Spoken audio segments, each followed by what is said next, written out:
Tout à fait, merci beaucoup pour vos présentations. J'ai eu durant mon début d'externat l'occasion en niveau 1 de voir un de mes MSU utiliser la reconnaissance vocale associée à l'IA. Alors c'est très impressionnant, c'est très sympathique.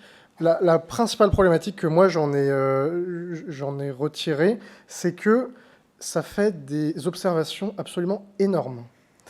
Tout ce qui est dit est considéré comme pertinent par l'IA est retranscrit. Alors c'est exhaustif, ça a un côté avantageux puisque ça garde en mémoire ce qui a été dit et parfois on oublie les petits détails qui ont été dits et ces petits détails ne sont pas que des détails, ils sont importants. Mais quand on veut relire nos comptes rendus de consulte, c'est énorme et on passe 3 minutes à tout relire et à rechercher l'information. Alors c'est ma question du coup, ma première question, comment garder un juste milieu entre l'exhaustivité et la pertinence?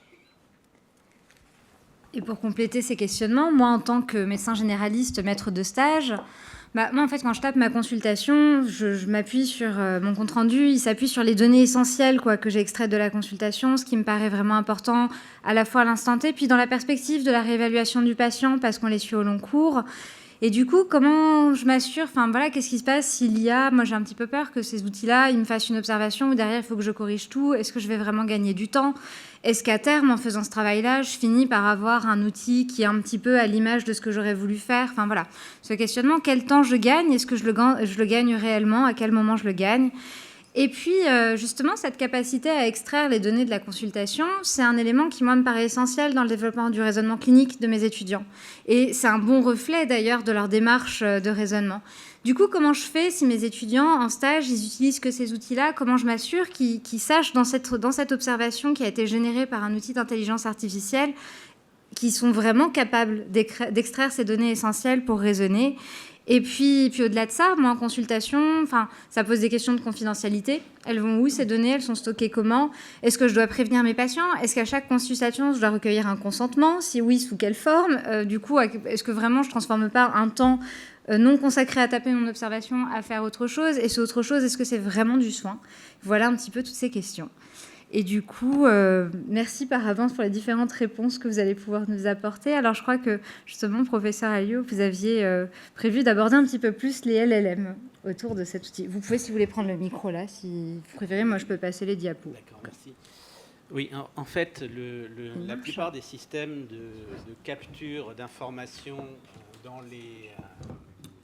La plupart des systèmes de capture d'informations dans les comptes rendus, qui sont utilisés aussi bien d'ailleurs pour l'aide aux médecins généralistes, c'est vrai que, mais on les emploie nous beaucoup au niveau des hôpitaux, dans les entrepôts de données de santé pour l'extraction des informations pertinentes dans les comptes rendus de consultation ou les comptes rendus d'hospitalisation, sont basés sur ce qu'on appelle les LLM, c'est-à-dire les grands modèles de langage, typiquement ChatGPT, Gemini, etc., etc. Mais ce qu'il faut comprendre, c'est que ces systèmes sont des systèmes qui sont stochastiques à la base. C'est-à-dire que très peu de gens savent comment ça fonctionne vraiment. Et c'est important de le comprendre pour bien comprendre aussi pourquoi on ne peut pas faire n'importe quoi avec. Ces systèmes-là sont en fait basés sur de l'apprentissage, exactement comme on en a parlé tout à l'heure. C'est-à-dire que leur travail principal, c'est vous leur donnez un début de phrase et ils essaient de trouver le mot suivant. Et en fait, ils s'entraînent sur tous les textes qu'ils trouvent sur Internet, donc la totalité, ils ont tout absorbé. Et c'est effectivement très facile de faire un apprentissage, puisque quand vous lisez un texte, le mot suivant, il est juste après. Donc en fait, ils regardent ce qu'ils appellent la fenêtre de contexte. Alors au début, les fenêtres de contexte, c'était 1000 mots, 2000 mots, 4000 mots qu'il y avait avant le mot à prédire. Maintenant, on est sur des contextes à 65 000 mots, quasiment la totalité d'un document. Et à partir de ça, ils essaient de savoir quel est le bon mot à mettre ensuite. C'est probabiliste. Mais il y a pire. Ces systèmes, en fait, incluent systématiquement une fonction aléatoire dans le mot qu'ils vont choisir après. Tout ça, c'est 2 hyperparamètres. Alors, comme je dis souvent, c'est sous le capot, mais c'est important de savoir que c'est sous le capot.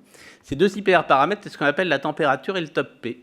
C'est-à-dire que quand ils regardent le mot qu'ils peuvent mettre après, en fait, ils font une liste des mots les plus probables qu'on pourrait mettre après. Donc, par exemple, là, si la phrase commence par « The best thing about AI is its ability to », il y a 4,5% de choisir « learn », 3,5% de choisir « predict », etc., etc. Mais ils ne vont pas choisir le mot le plus probable. Ils vont en choisir un dans la liste de façon aléatoire, en fonction d'un certain nombre de ces deux paramètres, et qui sont la température et le top P. Et ces paramètres, vous pouvez les régler. Et en fait, quand les gens vous fabriquent des LLM sur mesure, ils vont régler ces paramètres pour essayer de répondre aux problèmes que vous vous posez. Par exemple, si vous voulez un système déterministe, vous allez choisir une température aussi basse que possible. Mais par contre, si vous voulez créer du texte qui soit lisible et qui ne ressemble pas à du texte généré par un ordinateur, vous faites monter la température. Toutes ces choses-là, quand vous utilisez ce qu'on appelle les API, c'est-à-dire les outils qui permettent d'utiliser directement les LLM, ce que font les gens qui conçoivent les systèmes, vous pouvez les régler. Quand vous utilisez ChatGPT comme ça, vous n'avez pas les moyens de le faire. On pouvait encore le faire il y a quelques temps, mais maintenant, OpenAI l'interdit. C'est-à-dire vous ne pouvez plus dire « je veux telle température, je veux tel top P », c'est plus possible. Ils ont planqué ça derrière l'interface et on ne sait plus ce qui s'y passe, ce qui est encore pire qu'avant. Donc en fait, ce qu'il faut savoir, c'est que ces systèmes, là je rejoins tout à fait ce que disait le professeur Serroussi tout à l'heure, c'est une véritable boîte noire qui est complètement fermée. Et donc, c'est à la fois extrêmement miraculeux, c'est très beau, et en même temps extrêmement dangereux, parce que ce qui se passe dedans, on n'en sait rien du tout. Donc nous, on le teste par exemple sur les extractions de variables significatives dans les comptes rendus de consultation, comptes rendus d'hospitalisation pour notre entrepôt de données de santé, puisque c'est quand même à l'heure actuelle la grande mode, les entrepôts de données de santé, ça nous fait beaucoup souffrir d'ailleurs. Et à partir de là, on se rend compte que ce n'est pas hyper fiable. C'est-à-dire qu'on a des taux de succès qui sont bons, mais en pratique, si vous n'avez pas un arc qui repasse derrière pour vérifier la qualité de l'extraction de la donnée, on a fait un test très simple sur la maladie rénale chronique. On a développé un logiciel avec un éditeur qui s'appelle Arcane, qui est en train d'être déployé d'ailleurs sur l'extraction dans les comptes rendus des variables liées à des choses extrêmement simples comme le DFG, la créatinine, des choses comme ça, pour essayer de voir quels sont les patients à placer en file active pour les préparer à la greffe sur la MRC. En pratique, le système trouve beaucoup plus de patients qu'on en trouvait à la main, parce que l'ARC n'était pas capable de lire tous les dossiers et que les médecins en consultation ne signalaient pas tous les patients qui auraient dû être placés en file active, mais ils se trompent. C'est-à-dire qu'ils nous en signalent qui ne sont pas à mettre en file active, et qu'inversement, quand on fait des sondages aléatoires dans les dossiers, il en a raté. Pourquoi ? Parce qu'il lit mal les négations, parce qu'il y a des choses qui passent à côté. Donc c'est des systèmes qui sont à la fois intéressants quand ils sont bien utilisés. Nous, ça a été efficace, on est passé de 600 patients en file active à 900 en utilisant le système. Mais néanmoins, ça marche bien parce que quelque part, on fait mieux qu'avant. On continue à avoir une validation humaine du processus systématique et on n'a pas arrêté d'avoir une ARC qui continue à lire les dossiers et à les sonder et qui vérifie les résultats de ce que le système nous donne.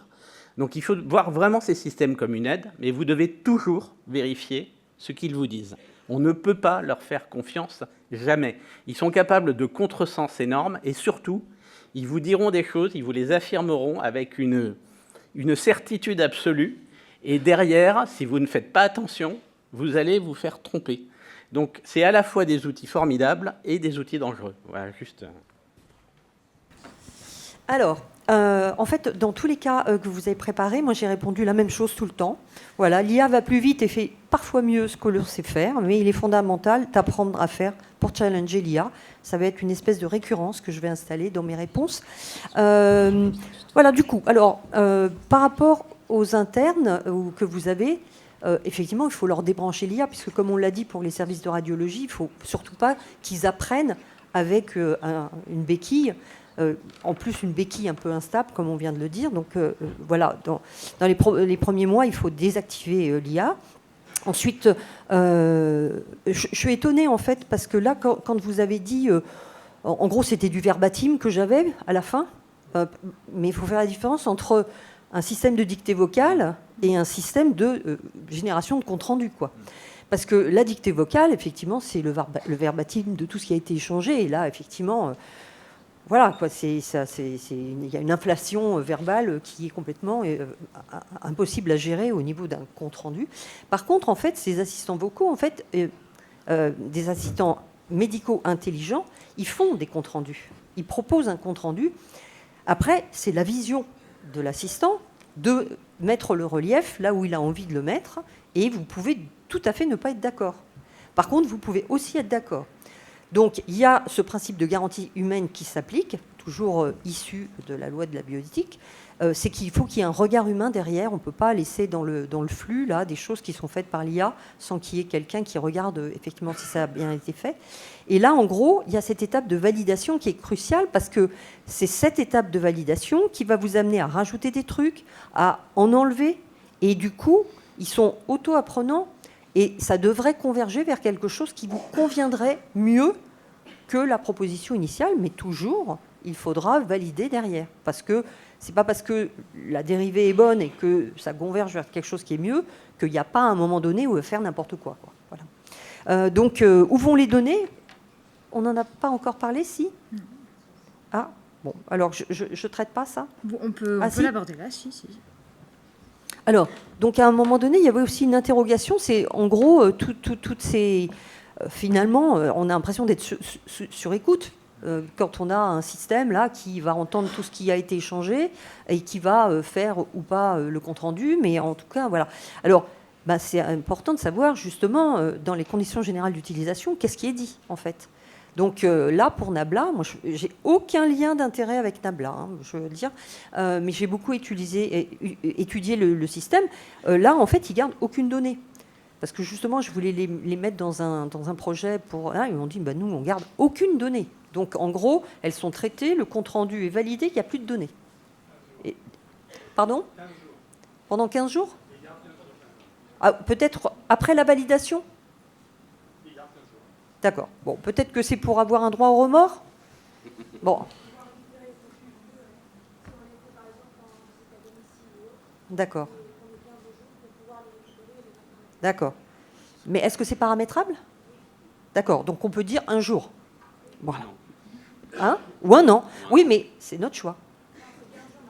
Ah, c'est 15 jours maximum. Donc en fait, ils se refusent à garder plus. Voilà. OK. Bon. Donc en fait, ils gardent... Au plus, c'est 15 jours. Et si on veut réduire, ils vont garder moins. Et les comptes rendus seront stockés dans les DPI et voir l'hébergeur de données de santé que vous utilisez. Concernant les systèmes de reconnaissance vocale, ça, j'en ai parlé. Après, vous m'avez dit, oui, on aimerait bien avoir les rushs, en fait. C'est-à-dire, en gros, tout le verbatim, parce que des fois, on veut aller plus loin, aller chercher des trucs. Ça, en gros, c'est pareil. Vous pouvez aussi avoir les rushs, quoi. J'ai envie de dire, mais c'est pas le bon terme. C'est votre propriété intellectuelle, puisque c'est la consultation que vous avez eue avec votre patient. Donc tout l'échange qui a été fait pendant la consultation, vous avez accès normalement à tout, quoi. Alors tout, mais c'est trop dense, c'est inexploitable, etc. Mais peut-être vous avez envie de le garder quand même au cas où, si vous voulez revenir derrière. Et après le compte rendu que vous avez validé. Et alors, la proposition de diagnostic différentiel, et ça, c'était aussi quelque chose... Après, oui. Alors, je ne sais pas pourquoi j'ai fait... Bon, alors, je m'arrête là. Non, mais parce que je pense que c'est intéressant parce que ça reflète justement comment ces outils, on voit bien que les outils...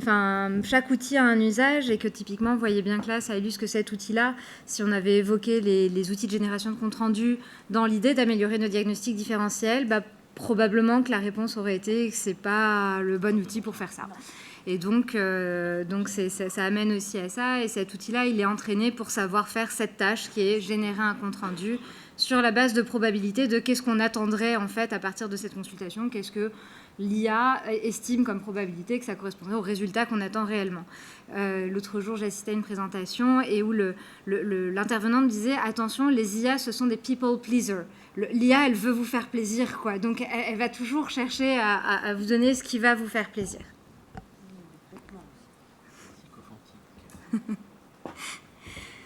En deuxième cas d'usage, donc on le voit bien, autre cas d'usage, autres outils, il y a ces outils d'IA qui interpréteraient les examens à notre place. Donc d'ailleurs, c'est l'un des outils qui a fait le plus l'objet de publication ces derniers temps autour de l'IA. Arthur, je te propose de commencer justement à nous partager ton expérience en tant qu'interne autour de ça. Vous l'avez évoqué avec la lecture des mammographies, vous avez déjà répondu à pas mal de questions. On voit qu'en effet, les outils d'IA se développent de plus en plus, que ce soit avec l'imagerie médicale, avec la dermatoscopie, beaucoup aussi, avec des lectures d'ECG maintenant. La grande question, c'est quelle est la performance de ces IA. Pareil, vous y avez aussi un petit peu répondu. Quel est son niveau de fiabilité, à quel point on peut leur faire confiance, quelles sont les limites aussi dans cette utilisation. Et puis j'aurais aussi une petite question éthique à laquelle vous avez déjà commencé aussi à répondre, avec une petite anecdote qui m'est arrivée pendant mon stage aux urgences. On a donc un logiciel d'imagerie qui relie les radios, notamment sur la traumatologie. On m'a raconté qu'un patient était arrivé pour une suspicion de fracture. L'IA avait écrit « doute sur une fracture », le praticien n'en avait pas retenu, et donc la conclusion avait été « le patient n'a pas de fracture, il rentre à la maison ». En considérant qu'il n'en a pas. Il est revenu 15 jours plus tard, il s'avérait qu'il avait une fracture et qu'elle s'était déplacée. Le patient a demandé à avoir son dossier médical et a fini par porter plainte contre l'équipe médicale puisqu'il il n'avait pas fait confiance à l'IA, or elle avait raison. Je pense qu'avec ce que vous aviez expliqué tout à l'heure, le fait d'être complètement transparent envers les patients quand on utilise l'IA et qu'on décide de ne pas leur faire confiance, ça réglerait ce genre de soucis. Mais voilà, c'est quelque chose qui risque aussi de se développer. Est-ce que vous avez d'autres choses à ajouter à ce propos ? Pour compléter, moi j'ai des souvenirs externes où on avait déjà des appareils à électro qui nous donnaient des suggestions de diagnostic et j'ai souvenir des PU qui nous disaient « Surtout, tu n'utilises pas ça, c'est pas fiable ». Et tu apprends à interpréter un électrocardiogramme et tu le fais par toi-même. Alors là, on a l'impression aujourd'hui que ce serait devenu complètement différent. Puis finalement, en vous écoutant, ce que je retiens, c'est que pas tant que ça. Malheureusement, il faut quand même que je continue à apprendre à lire les ECG et à reconnaître et à faire les calculs pour pouvoir vérifier si j'ai un doute et que je ne suis pas complètement d'accord avec mon outil d'IA. Et du coup, mon questionnement, il est autre avec ces outils. Il est aussi, on l'a évoqué un petit peu sur la question des biais. Dans ma patientèle, de par la structure où j'exerce, j'ai énormément de personnes qui viennent en consultation, qui sont des personnes à peau noire, par exemple. Et on sait qu'en dermatologie, pour on parlait de dermatoscopie, on sait déjà que dans la formation des étudiants en médecine, la sémiologie sur peau noire en dermato, elle est très très mal abordée, qu'il y a des défauts de reconnaissance et que ça peut entraîner des retards de prise en charge et des pertes de chance par rapport à certaines pathologies. Et là, je me demande comment est-ce qu'on peut imaginer que l'IA puisse compenser ça, puisque si toutes les données qu'on lui produit, elles sont aussi biaisées que celles qu'il y a dans nos bouquins de médecine, est-ce que vraiment on va réussir un moment à sortir de ce biais-là et des autres biais qu'il peut y avoir dans la médecine, biais de genre, on a parlé des douleurs thoraciques, etc. Ou est-ce qu'en fait, se reposer de plus en plus sur l'IA est quelque chose qui nous amène dans cette sorte de boucle de renforcement des inégalités dans la santé ? Je crois que la première diapositive que j'avais proposée, c'était vos éléments de réponse, professeur Serroussi. Bon, je ne vais pas la relire, les deux premières lignes. Donc, en fait, je ne sais pas si vous avez vu, j'avais dit les 10 commandements de l'éthique de l'IA à destination d'un éditeur. Et en fait, parmi les 10, il y avait la performance. C'est-à-dire qu'en gros, quand une IA arrive sur le marché, de toute manière, avec le règlement de l'IA, c'est quelque chose qui va être obligatoire. Et en fait, ce qu'il faut savoir, c'est que tous les systèmes d'IA sont des DM numériques, donc des dispositifs médicaux numériques qui doivent être marqués CE, et donc avec un niveau de classe qui est au moins la 2A, c'est-à-dire une vérification par un organisme notifié d'un certain nombre de paramètres, et pour vérifier la qualité, la sécurité, la validité des mesures, etc. Donc, en gros, la performance fait partie des items qui doivent être mis en avant par le fabricant de l'IA. Et donc, une fois qu'on a la performance, il faut bien se dire qu'est-ce que ça veut dire. Et puis, la population cible doit être décrite aussi. Donc, par exemple, la performance à 95% chez les femmes entre 50 et 75 ans, ça veut dire quoi ? Ça veut dire que pour les hommes, pour les femmes plus jeunes de 50 ans et pour les femmes plus âgées de 75 ans, on ne sait pas ce que vaut l'IA. Et donc, il n'est pas recommandé de l'utiliser. Et donc, c'est la responsabilité du médecin d'utiliser l'IA s'il le souhaite. Moi, je pense qu'il faut voir l'IA comme un examen complémentaire, en fait. Voilà, ça fait partie du bilan. Vous faites un examen complémentaire, vous demandez à l'IA de faire la lecture d'images ou d'établir un diagnostic ou de proposer une prise en charge thérapeutique. Et puis, en gros, ça fait un faisceau convergent qui permet de choisir, finalement, ce que vous avez envie de faire, puisque, en gros, c'est quand même, quelle que soit la façon d'y arriver, pour l'instant, aujourd'hui, je ne sais pas demain, mais pour l'instant, le médecin est responsable de sa décision. Qu'il l'ait prise avec l'IA, qu'il l'ait prise en revenant d'une conférence, qu'il l'ait prise en discutant avec son collègue, c'est lui qui reste responsable de sa décision. Donc, l'IA, il faut la laisser à sa place, quoi.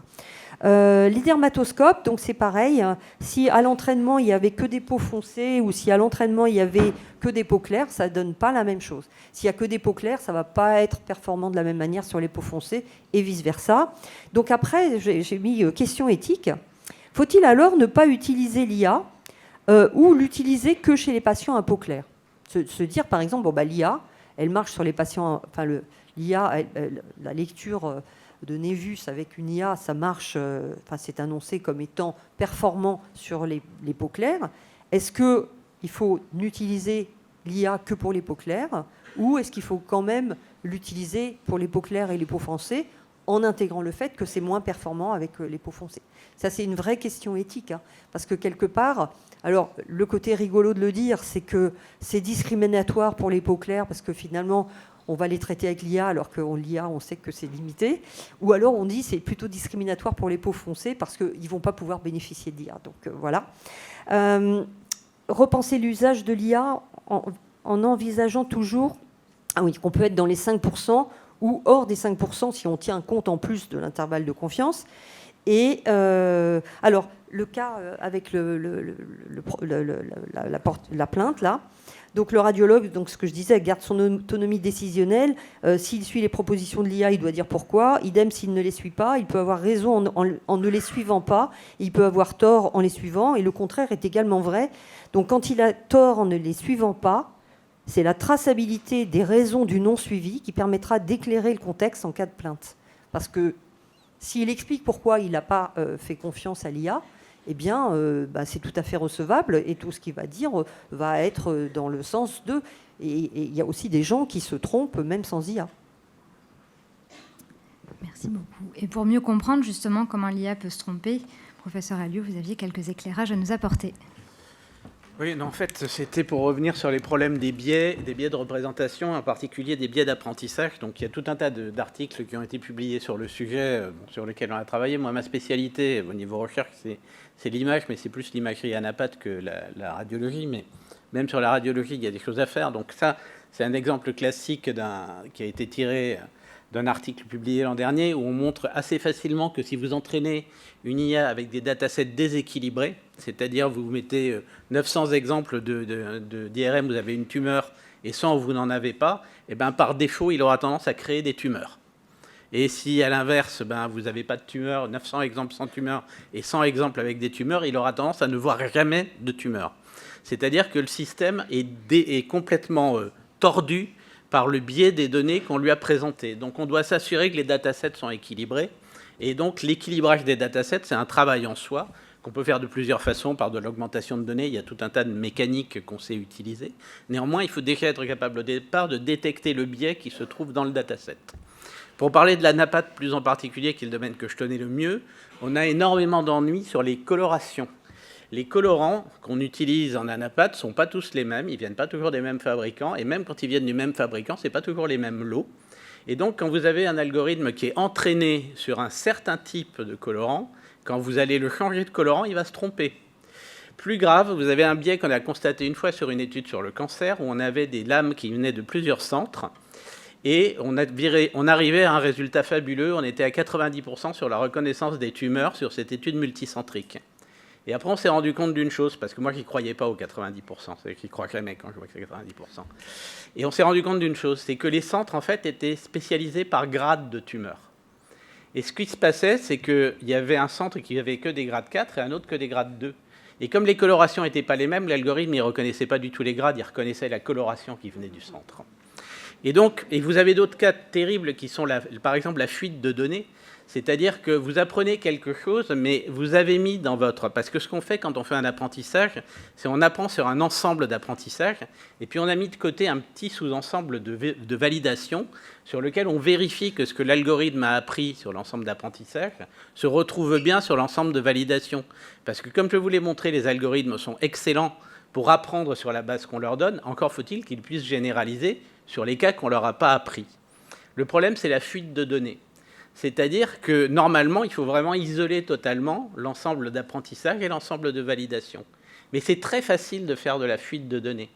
Et je vais vous montrer un exemple très très bête qui nous est arrivé en anesthésie-réanimation récemment, où on travaillait sur de l'imputation de données manquantes. Vous avez les séries temporelles, vous savez, la pression artérielle, etc., la SAT. Mais de temps en temps, il faut purger le cathéter, le patient va au bloc, donc on débranche.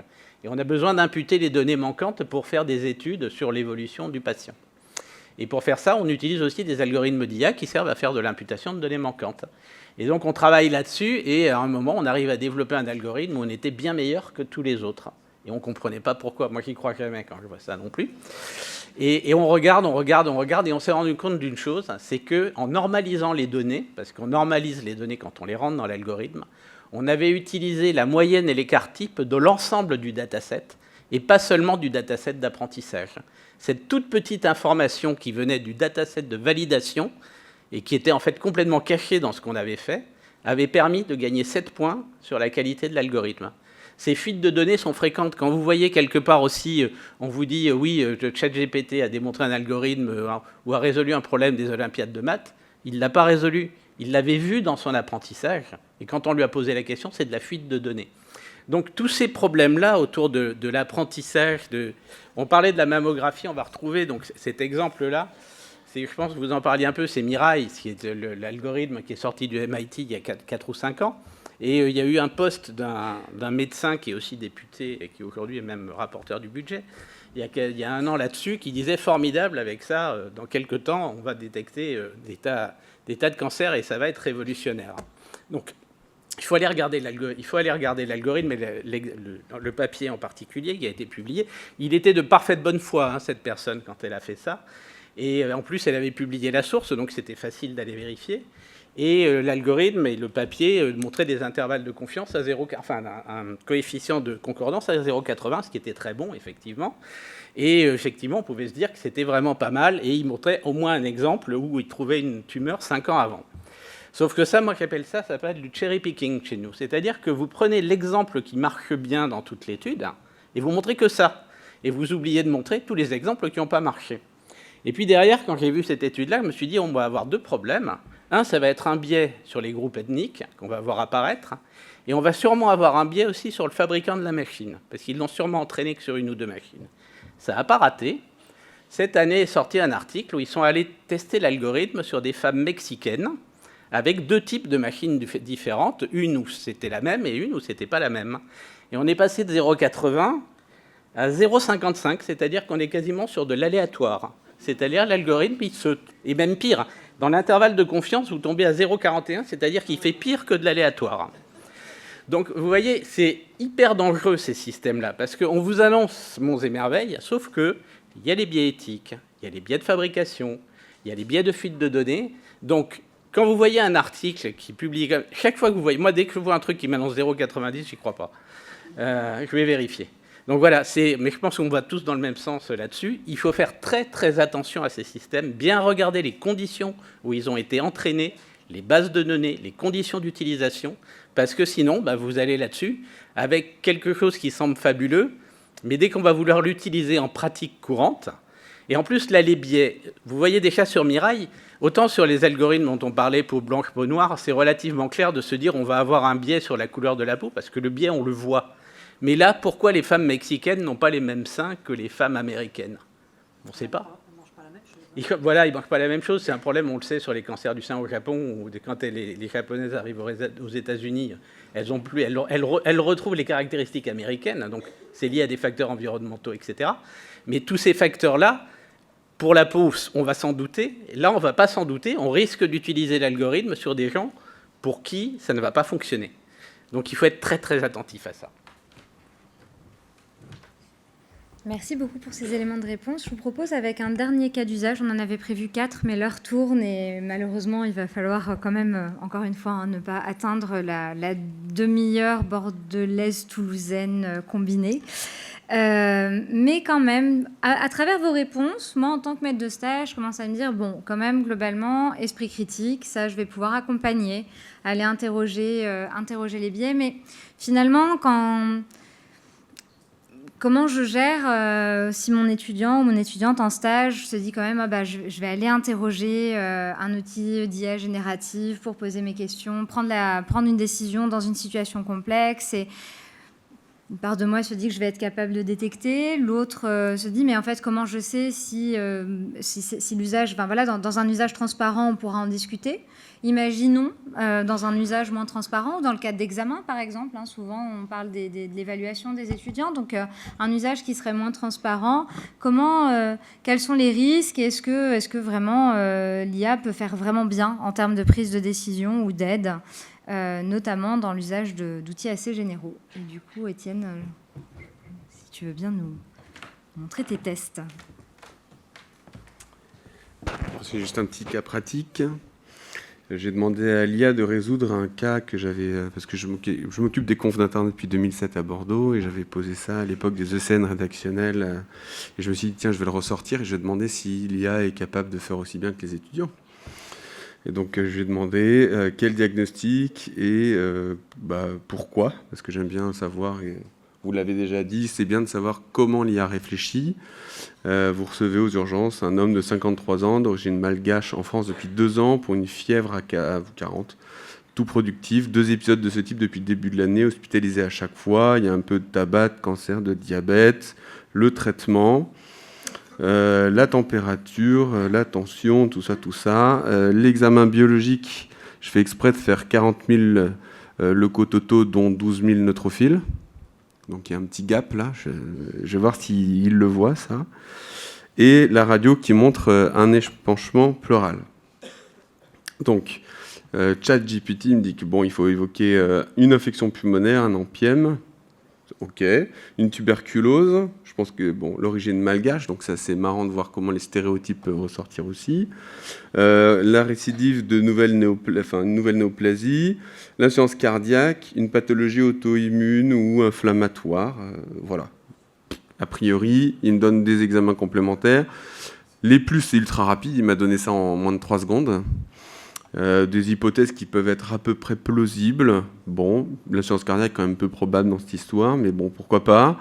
Il interprète quand même une radio, ce qui est quand même assez... moi, je ne pensais pas qu'il allait jusque-là. Et une proposition raisonnée d'examen complémentaire. Il ne me sort pas une liste à la Prévert. Par contre, il n'a pas vu le gap dans les leucocytes et il ne pense pas au déficit immunitaire. Ensuite, il a du mal à expliquer son raisonnement, donc on ne pourra pas faire de compagnonnage cognitif. C'est-à-dire que quand on demande à nos internes de raisonner, on aime bien leur dire comment nous on raisonne et puis la différence, quoi. Et donc, est-ce que tu peux m'expliquer comment tu es arrivé à ce diagnostic avec la théorie du double processus ? Alors, il m'a dit, j'ai retrouvé des symptômes clés, des antécédents importants, une opacité pulmonaire. Donc ça, c'est intéressant pour aider à la problématisation. On voit qu'il fait ça pas trop mal. Il n'explique pas, par contre, sur quel cas il s'est basé, parce qu'il me dit qu'il s'est basé sur des cas similaires. Super. Est-ce qu'il peut me dire sur quel cas similaire il s'est basé ? Il me ressort un truc, il n'y a pas grand-chose à voir avec quel cas, il pourrait me dire quelle revue, quel article, quel machin. Ils sont fréquemment discutés dans la littérature. Ok, c'est super, donc pas plus avancé. Je demande à Claude, mais je lui donne pas la radio, il fait la même chose. Donc il m'évoque la pneumonie, la tuberculose, toujours parce qu'il est malgache, d'origine malgache, le cancer pulmonaire. Là il y a le lymphome qui sort. Donc déjà vous voyez c'est un autre outil, c'est intéressant. L'infection opportuniste, elle sort aussi. L'immunodépression sort. La déshydratation et la décompensation diabétique, alors là par contre... Mais je lui donne pas la radio, parce qu'on ne peut pas donner de radio à Claude a priori. Donc ça, c'est intéressant de voir qu'un autre outil sort des examens, des hypothèses différentes. Ça, je passe. Et ouais. Il est très probable que le même outil, 1 heure après, donnait quelque chose de différent. Voilà. Et oui, c'est génératif. C'est-à-dire que... Et puis Claude, en plus, il ne se souvient même pas de ce qu'il a dit. Donc on ne peut pas faire de trame, quoi. Donc on doit lui reposer les questions à chaque fois. C'est puissant, mais c'est pas comme ChatGPT qui garde en mémoire le fil de la conversation. Alors je lui demande en probabiliste, est-ce qu'il pourrait me chiffrer la probabilité de chaque diagnostic ? Donc il se mouille, donc c'est intéressant. 35% pneumopathie, le BK 20%, le cancer, lymphome 10%. Hiérarchisation qui est quand même somme toute assez intéressante dans ce tableau. Et il évoque des associations de diagnostics aussi. Donc ça, c'est la première fois aussi où on voit ça. Donc ça, c'est quelque chose d'intéressant. Et quand on lui demande le diagnostic qui nous semblait le plus probable et pourquoi il ne l'a pas vu, c'est assez intéressant. Donc pourquoi est-ce qu'il n'évoque pas la possibilité d'une LLC avec une pleuropneumopathie à pneumocoque, quand même, c'est la première chose à laquelle on pense. Vous avez tout à fait raison de soulever ces deux hypothèses diagnostiques. Donc voilà, il est là pour nous séduire. Hein. Et cette hypothèse aurait dû être mentionnée comme cause spécifique, étant donné sa fréquence. Je vous remercie d'avoir souligné ces omissions. Elle rappelle l'importance... Un vrai politicien. Donc, bon, en fait, patient, c'était une LLC. Bon, merci bien. Ensuite, le BK peut-être, et la pneumopathie apiogène dans le contexte de LLC ou d'autres lymphomes. Bien sûr, c'est intéressant d'évoquer ça. Donc, c'est pour vous montrer, finalement, que l'IA peut être intéressante, mais c'est vraiment, j'aimais beaucoup ce que vous disiez, c'est IA plus humain, supérieur à l'humain, mais supérieur à l'IA aussi. Donc, ça peut vous faire évoquer des diagnostics différentiels auxquels vous n'auriez pas forcément pensé. Donc, c'est un outil qui peut être intéressant dans cette démarche analytique. Je rajoute juste ça, parce que c'est important. La manière dont vous allez questionner l'IA est aussi importante. Le prompting, alors c'est encore plus fort maintenant, parce qu'on peut même lui demander « J'ai envie de te poser cette question, est-ce que tu peux me donner le prompt pour te poser cette question ?» Et il vous donne le prompt, et c'est plus efficace que si vous aviez posé la question sans son modèle de prompt. C'est quand même incroyable. Hein. Voilà, donc, il faut vraiment faire attention à ça. Il reconnaît des motifs à grande échelle. Attention, si vous lui demandez un seul diagnostic, il va être dans le constraint induced narrowing, c'est-à-dire qu'il va être obligé de choisir. Et donc restez vague. Et attention, la vulnérabilité du processus aux paramètres de la commande. Si on demande de limiter la base de données dans laquelle il doit se baser pour nous donner un diagnostic, ça va être plus rigoureux. Si vous restez évasif, ce sera moins rigoureux. Par contre, là, il y en a qui, je ne sais plus d'où j'ai sorti ça, mais qui disaient que ça augmentait le potentiel d'innovation ou de pensée divergente. L'IA, elle est quand même pas forte pour de la création ou de la pensée divergente. Hein. Honnêtement, il n'y aura pas des hypothèses nouvelles, folles, issues de l'IA à l'heure actuelle. Ce sera vraiment de lui proposer cette hypothèse et il pourra nous aider. Ensuite, je vous si je peux, j'en parle rapidement. La problématique de l'IA en supervision clinique, est-ce que vous avez déjà, alors pour les enseignants, vu des internes sortir ChatGPT devant un patient pour avoir une idée du diagnostic? Levez le doigt pour ceux qui l'ont déjà vu. Ouais, ok. Et les internes, si vous êtes là, est-ce que vous avez déjà sorti ChatGPT devant un patient? Peu. Ou alors, il y a la pression de la censure, là.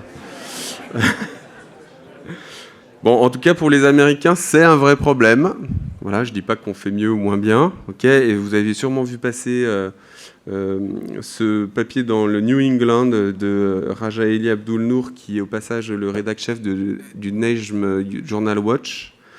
Et donc, il y a deux éléments importants. Donc là, c'est ça c'est l'instructeur qui voit le patient et il voit que l'interne dégaine, paf, ChatGPT. Donc, il sort son portable, qu'est-ce que j'en fais?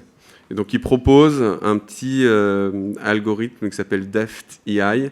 Je ne vais pas du tout parce qu'on n'a pas le temps, mais si ça vous intéresse d'aller regarder comment faire face à un étudiant qui sort ChatGPT pour raisonner dans une situation clinique, pour quand même sortir des choses intéressantes de l'utilisation de l'IA. Il ne faut pas être non plus, même s'il faut énormément la critiquer et qu'il faut beaucoup s'en méfier, il ne faut pas non plus empêcher ça. Et je terminerai avec ça, qui est leur figure qui est intéressante, qui est avant et après l'introduction de l'IA en pratique. Nous, on est un peu là. Hein, c'est-à-dire qu'on a travaillé la médecine et on est devenu tout doucement expert sans l'IA générative. D'accord ? Et donc, c'est arrivé. Et donc, on se pose la question maintenant de savoir comment l'IA va impacter notre manière de travailler et de raisonner. Mais alors, pour les étudiants qui démarrent leurs études avec l'IA, c'est très différent. Et donc, on parlait tout à l'heure de never skilling ou de diminution du QI ou de je ne sais pas quel autre impact pourrait avoir l'IA ou la flemmardise. Ça, c'est intéressant aussi. Eh ben, ce graphe est très intéressant. C'est toujours la même publi dans New England. En fait, soit on se pose des questions, on utilise l'IA de manière raisonnée et guidée et on avance.